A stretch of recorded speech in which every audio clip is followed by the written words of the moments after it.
تو یہ کتاب انہیں اوپر اٹھا دی، یہ کتاب نے عزت بخش دی ہے، یہ کتاب نے نصرت باری تعالیٰ کا حقدار بناتی ہے۔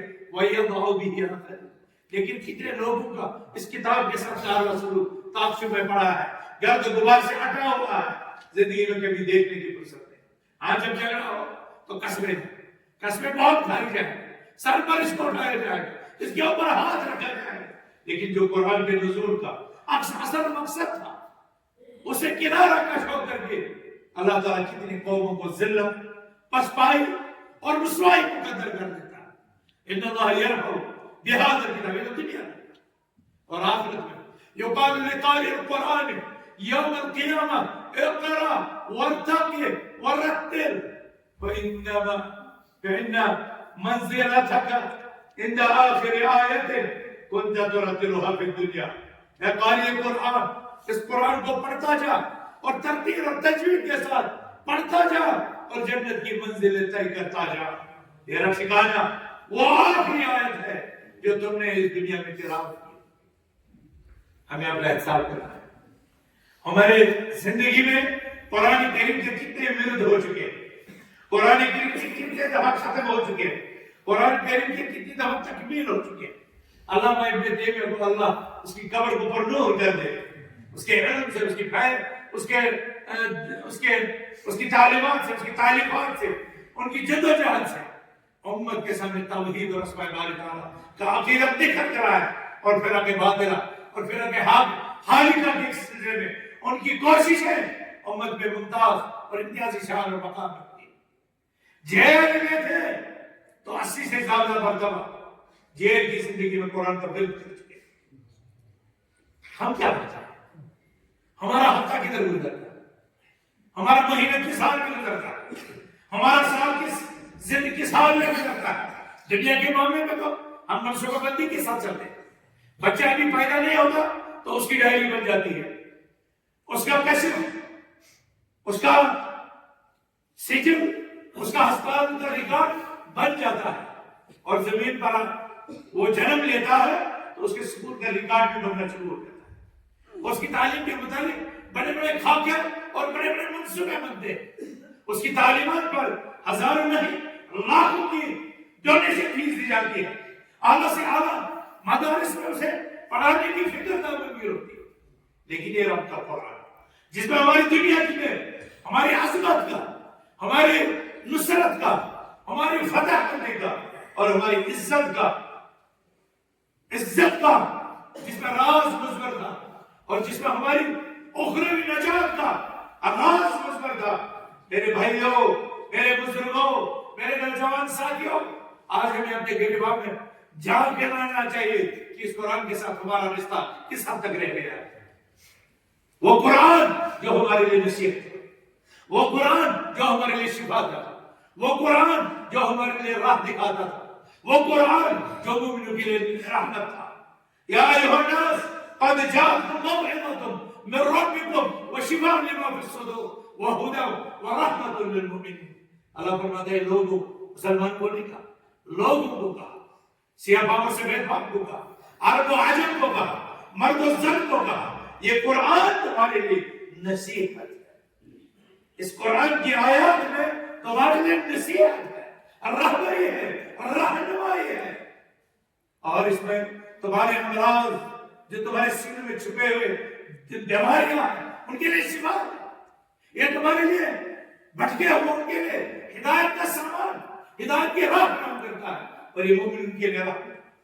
میرے بھائیوں، آپ اور مجھے آج سوچ لینا چاہیے ہمیں اس قرآن کی نصیحت کتنی مانگنی، ہمیں اس قرآن سے عبرت کتنی مانگنی، اس قرآن کو ہمیں اپنی عملی زندگی میں کتنا داخل کیا۔ یہ قرآن ہماری دنیا میں عروج اور اخروی نجات کا ضابط کن معاملات کا اور کیسے بنے گا، یہ ہمیں اور آپ کو سوچنے کی بات ہے۔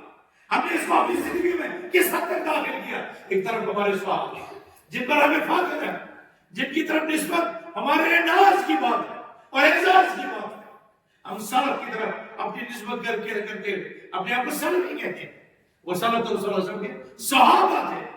اب ان کی زندگی کو بھی ٹٹول کر کے دیکھے، انہوں نے اس قرآن کو کیسے کیا۔ ابن مسعود رضی اللہ عنہ، ابن مسعود رضی اللہ عنہ نے ہمیں ان کا منہج بتایا.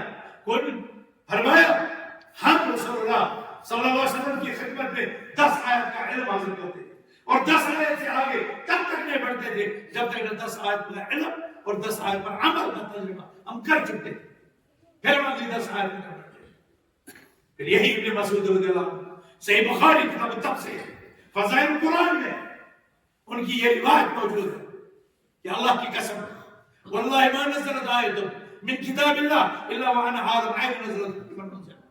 اس قرآن کی کوئی بھی ایسی آیت ہے جس کے متعلق ابن مسعود کو یہ علم نہ ہو کہ یہ آیت کب نازل ہوئی، کیوں نازل ہوئی، اس کا شان نزول کیا تھا، اس کا مقصد نزول کیا تھا. اور پھر فرماتے ہیں اگر روئے زمین پر کوئی ایسی شخصیت موجود ہو، روئے زمین پر کوئی شخصیت موجود ہو جس کے پاس عبداللہ بن مسعود سے ایک آیت کا علم یا کوئی ایک علم اس سے زیادہ تب لوگوں نے بھی لا رکب تو ملے.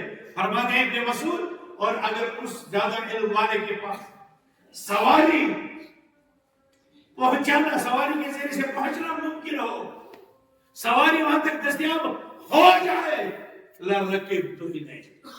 عبداللہ بن مسعود رضی اللہ عنہ اپنے شوق، اپنے عزم، اپنے حوصلے، اپنے من، اپنے طریقے کا ذکر کرتے ہیں. ایک بات کا علم اس کے لیے بھی اس کی سامنے کرتا ہوں.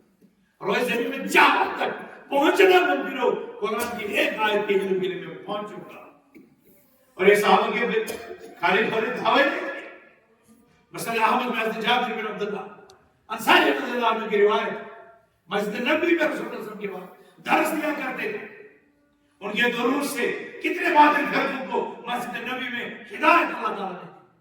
صحیح مسلم میں اس طرح کی بھی حدیث ہے جب بصرہ سے خوارج کی ٹیم آئی اور حضرت جابر بن عبداللہ کی ایک درس کی حدیث جو مرتکب کبیرہ کے متعلق ہے اور ان کا جہنم سے نکلنے اور پھر شفاعت کا ذکر اور پھر جنت میں آخری داخل ہونے والے کا جو واقعہ ہے، اسی واقعے سے بدعت کے ایک بہت بڑے ٹولے کو ایک حدیث سن کر کے مسجد نبوی میں اسے ہدایت ہوتی ہے.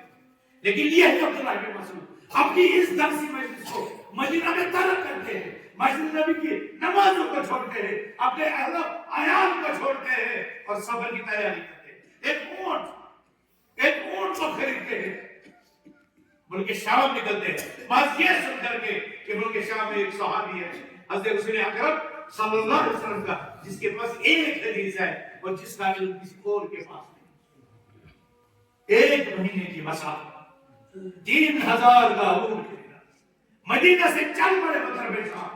اور جب پہنچے تو پہنچتے ہی یہ کہا کہ میں نے سنا انی سمعت انک تحدث حدیثا عن رسول اللہ صلی اللہ علیہ وسلم فخشیت ان اموت انا او تموت انت ولا اسمعه.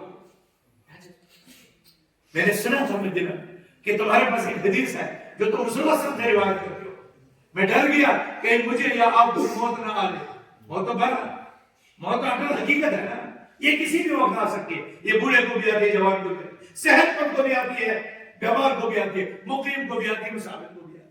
اس کا کوئی کہنا نہیں بتائیں گے، لیکن اللہ کی ہاتھ ہے وہ کر رہا ہے. پرواز میں خشی ہے ان اموت انا او تموت انت ولا اسمع. پھر مجھے یہ خوف تھا من گرا کہیں مجھے یا آپ کو موت نہ آ جائے اور میں وہ حدیث سنے بغیر رہ جاؤں.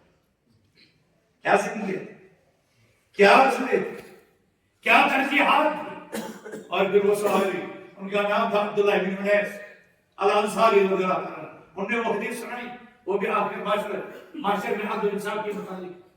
اسی وہ حد اللہ تبارک ہے کہ قیامت کے دن اپنے ظلم کا ہر ایک کو بھگتان چکانا ہے. حد اللہ تبارک اگر کسی نے ایک بھی تھپڑ مارا ہو تو تھپڑ کا جب تک بدلہ چکائے گا تب تک جنت اور جہنم میں جانا نہیں ہوگا.